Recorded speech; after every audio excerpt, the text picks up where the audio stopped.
안철수 국민의당 대표가 제주에서 본격적인 새몰이를 시작했습니다. 제주를 과학혁명의 선도지로 발전시키겠다는 제주 선언을 발표했습니다. 제주 지역 언론 6사가 주최한 제주시 갑선거구 토론회에서 부동산 가격과 중산 간 난개발 문제를 놓고 후보들이 치열한 정책 공방을 벌였습니다. 총선을 20일 앞두고 제주 지역에서도 후보들이 잇따라 등록을 마쳤습니다. 선관위도 본격적인 선거 준비에 들어갔습니다. 수협이 다른 가공업체에 맡겨서 가공한 수산물을 직접 제조한 것처럼 허위 표시했다 경찰에 적발됐습니다.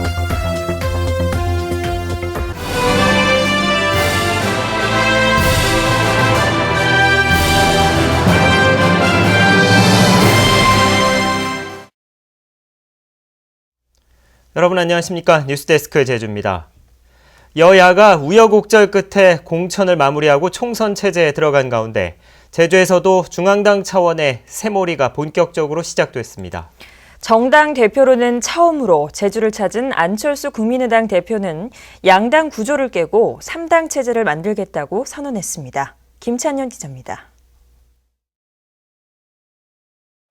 본격적인 선거전 개막과 함께 공식 창당한 국민의당 제주도당. 창당대회에 참석한 안철수 상임대표는 제주에서 선거체제 돌입을 선언했습니다. 원내 교섭단체를 만들어 양당의 기득권을 깨고 3당 체제를 만들겠다는 겁니다. 미래를 위한 혁명을 시작하겠다는 제주 선언도 발표했습니다. 인공지능 알파고로 상징되는 변화의 시대에 제2의 과학기술과 교육, 창업혁명을 이끌어 대한민국의 미래를 준비하겠다는 겁니다. 제주에서 시작된 미래를 위한 작은 변화가 전국으로 확산될 수 있도록 혼신의 힘을 다하겠습니다. 안철수 대표는 제주 국제전기자동차 엑스포를 찾아 당 차원에서 미래의 성장 동력인 전기자동차 산업을 지원하겠다고 강조했습니다. 비례대표 1, 2번을 모두 다 우리나라에서 정말로 능력 있으신 과학기술자로 선정했던 이유도 바로 거기에 있습니다. 제주 지역에서도 국민의당 후보들이 출마한 가운데 안철수 바람이 제주 지역 선거 판도에 어떤 영향을 미칠지 주목됩니다. MBC 뉴스 김찬현입니다. 4.13 총선 선거전이 사실상 개막되면서 후보들의 신경전도 치열해지고 있습니다. 제주 지역 언론 6사가 함께 마련한 제주시 갑선거구 토론회에서 후보들은 차별화된 정책을 부각하면서 서로를 견제했습니다. 김연선 기자입니다. 제주시 갑선거구 토론회의 첫 번째 쟁점은 폭등하는 부동산 가격 문제였습니다. 후보들은 과열된 시장을 서둘러 안정시켜야 한다며 입을 모았지만 해법은 조금씩 달랐습니다.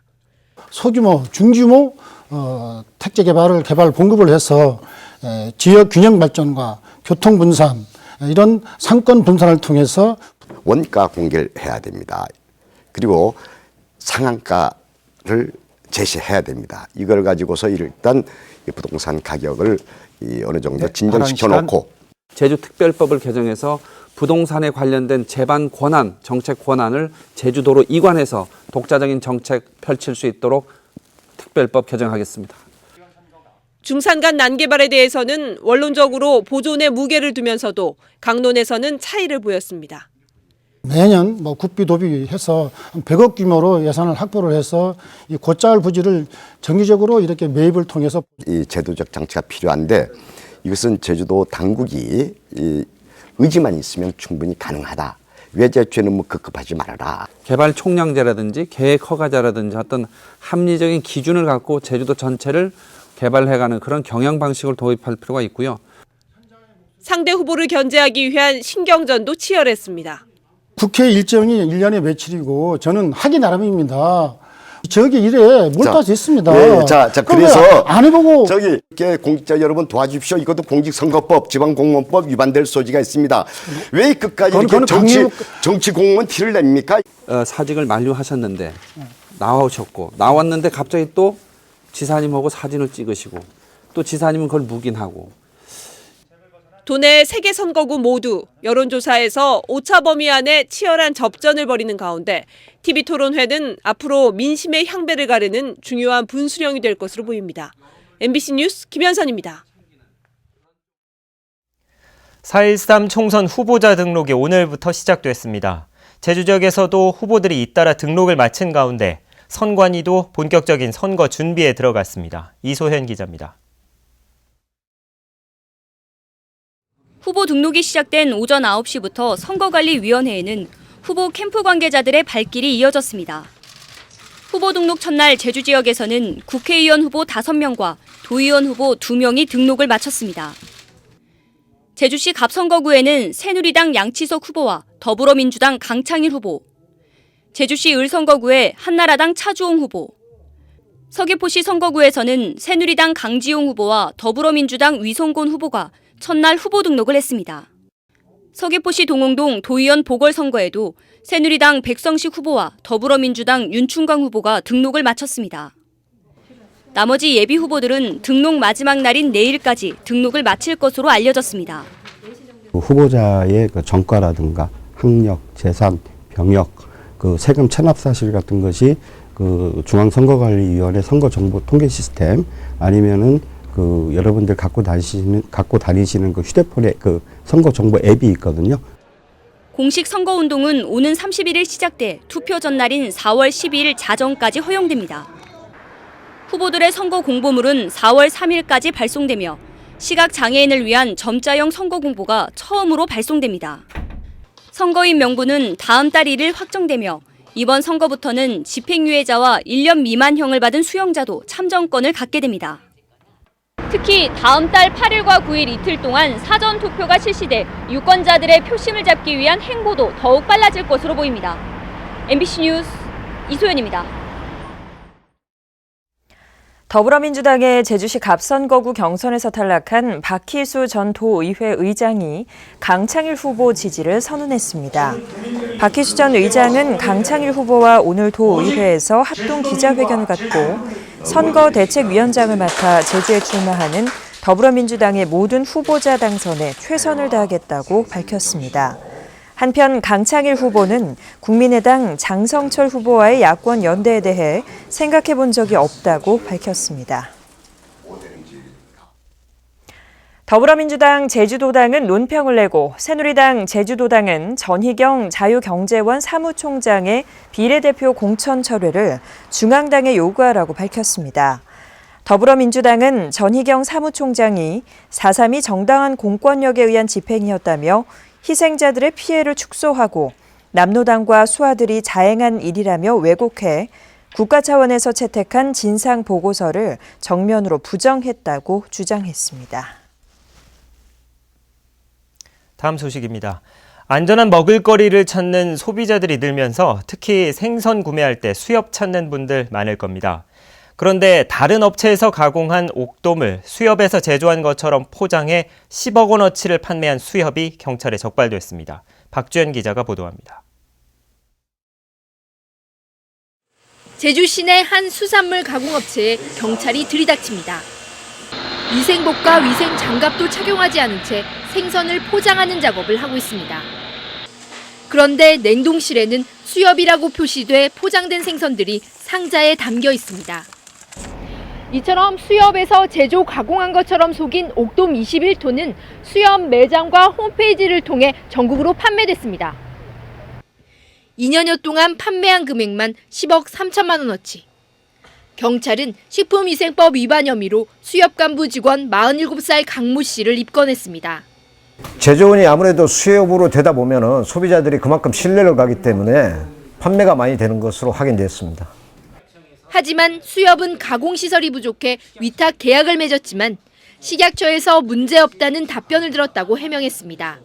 제조원을 수협으로 표시해도 무방하다는 답변을 받고 저희들이 지금까지 판매를 해왔는데 이제 와서 경찰에서 허위 표시라고 입건하니 참 억울할 따름입니다. 한편 경찰은 수산물 제조가공업 허가를 받지 않고 MSG를 첨가해 중국산 옥두어 등 1억 5천만 원어치를 재래시장에 판매한 혐의로 52살 윤모 씨도 입건했습니다. MBC 뉴스 박주연입니다. 지난달 제주로 유입된 인구가 사상 최대치를 기록했습니다. 통계청에 따르면 지난달 제주 지역 전입자에서 전출자를 뺀 인구 순이동은 1,738명으로 역대 최고 기록이었던 지난해 7월에 1,534명을 넘어섰습니다. 주민등록 인구 100명당 순이동자 수인 순이동률도 0.28%로 세종시에 이어 두 번째로 높았습니다. 제주 지역은 지난 2012년 1월부터 4년 1개월째 유입 인구가 유출 인구를 초과하고 있습니다. 제주중앙지하상점과 협동조합은 제주시의 지하상가 개보수 공사 방침과 관련해 보도자료를 내고 공사를 강행한다면 점포를 비우지 않고 24시간 공사 반대 투쟁에 나서겠다고 밝혔습니다. 조합 측은 제주시가 제시한 개보수 공사 추진 근거가 미흡하다며 대화와 소통 없는 행정의 일방적인 공사 강행을 개탄한다고 밝혔습니다. 오늘 오후 1시 20분쯤 서귀포시 토평동 시민축구장 부근 보목천에서 길을 걷던 67살 김모 할머니가 4m 아래 건천으로 떨어져 다리를 크게 다쳤습니다. 사고 직후 현장에 있던 외국인 근로자가 119에 신고했는데 소방당국은 크레인을 동원해 김 할머니를 하천 밖으로 구조했습니다. 곶자왈을 훼손하고 팽나무 수십 그루를 훔친 조경업자가 구속됐습니다. 제주도 자치경찰단은 서귀포시 지역 조경업자인 61살 김모 씨를 산림훼손과 절도 등의 혐의로 구속했습니다. 김 씨는 지난해 1월 15일부터 보름 동안 서귀포시 안덕면 동광리의 곶자왈에서 지역 주민과 짜고 팽나무 60여 그루 1억 2천만 원어치를 훔친 혐의를 받고 있습니다. 제주지방법원 김현희 판사는 위조한 신용카드로 속칭 카드깡을 한 혐의로 기소된 중국인 29살 허모 씨에게 징역 3년, 백모 씨에게 징역 8월을 선고했습니다. 이들은 지난해 7월 해커를 통해 구입한 외국인들의 신용정보로 만든 위조 신용카드 97장을 반입한 뒤 제주시내 오피스텔에 유령업체를 차려놓고 6억 원을 허위로 결제해 2억 2천여만 원을 챙긴 혐의로 기소됐습니다. 광주고등법원 제1형사부는 새들어 사는 집주인을 살해한 혐의로 1심에서 징역 10년을 선고받은 65살 이모 씨의 항소를 기각했습니다. 이 씨는 지난해 9월 제주시 일도이동의 다가구 주택에서 옆방에 사는 집주인 박모 씨와 함께 술을 마시던 중 말다툼 끝에 흉기를 휘둘러 살해한 혐의로 기소됐습니다. 제주산 양식 광어의 동물용 의약품 주사제 사용이 금지됩니다. 제주도는 이 같은 내용으로 수산물 방역과 안전성 검사에 관한 조례를 개정하고 주사제 사용 금지 조항을 위반할 경우 과태료 500만 원을 부과하기로 했습니다. 뉴스데스크 제주였습니다. 고맙습니다.